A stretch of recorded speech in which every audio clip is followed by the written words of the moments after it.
Hello everyone. In this lecture, we will discuss about the solution to wave equation, that is the Bloch function, as well as about the Bloch's theorem. The Bloch's theorem is just a way to describe the wave function for a periodic solid. We know that solid is periodic at atomic scale, so that the Bloch's theorem explains how the wave function and energy are constrained for a periodic solid.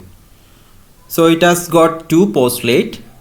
The first postulate states that the eigenfunction of wave equation, that is the wave function, for a periodic potential are product of plane wave, that is e raised to ik dot r as in free electron model, times a function uk of r with periodicity of the crystal lattice. That is, since we have a solid that is periodic in the atomic scale, we get a traveling wave solution for psi that is modulated by translational symmetry of the lattice, that is uk of r.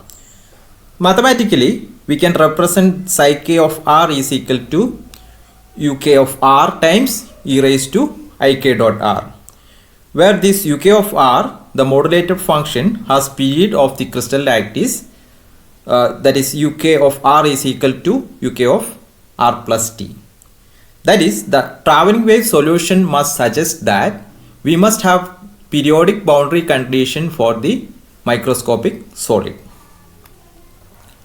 Alternatively, there is another postulate using this theorem. That is, we can describe the wave function as psi k of r plus t is equal to an operator c times psi k of r. That is, we can say that the wave function at r plus t, that is translated by one unit cell, is very related to the previous wave function, that is psi k of r, using the operator c. So the c is an operator that translates the wave by one unit cell. With the periodic boundary conditions, if we apply c n times, where n is the number of unit cell, we get back to the original wave. By replacing r with r plus t in the first postulate, we will get psi k of r plus t is equal to uk of r plus t times e raised to ik dot r plus t. Since uk of r is equal to uk of r plus t, we can rewrite this above equation as psi k of r plus t is equal to uk of r e raised to ik dot r plus t.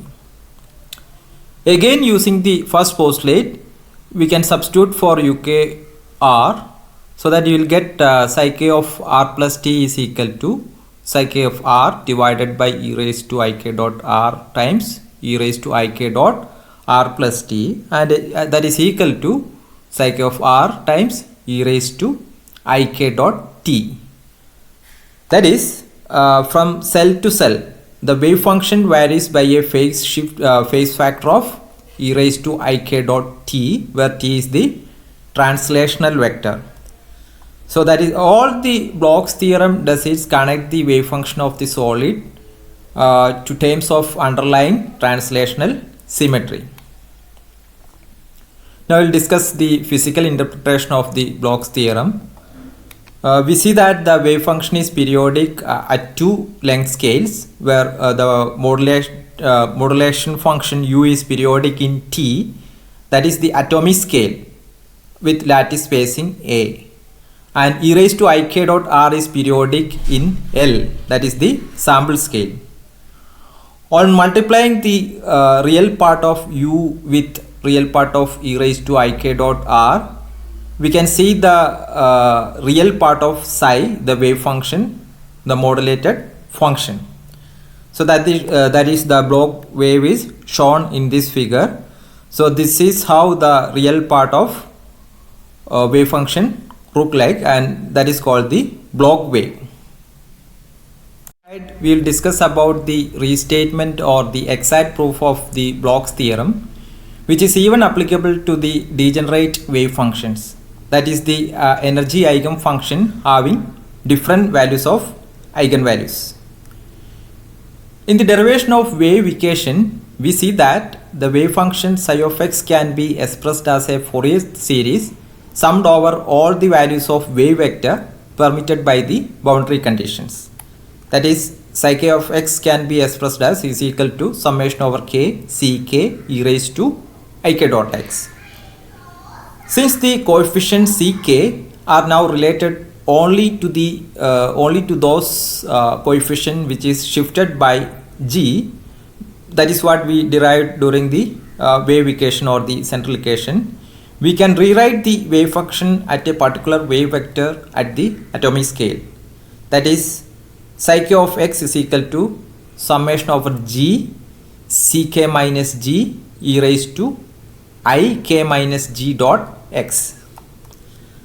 That is equal to summation over g. We can rewrite this one, ck minus g e raised to minus gx times e raised to ikx. That is equal to e raised to ikx times some function, that is we can call it as uk of x, where this uk of x is equal to summation over g ck minus g e raised to minus igx. Because uk of x is a Fourier series over the reciprocal lattice vector, it is invariant under crystal lattice translation T. So that uk of x is equal to uk of x plus t. This is what we discussed during the first postulate of Bloch's theorem. Now we are going to derive, we are going to show that this expression is correct. For that we substitute for x plus t in x, s plus t for x in the above expression, that is uk of x, so that the uk of x plus t becomes summation over g ck minus g e raised to minus ig dot x plus t.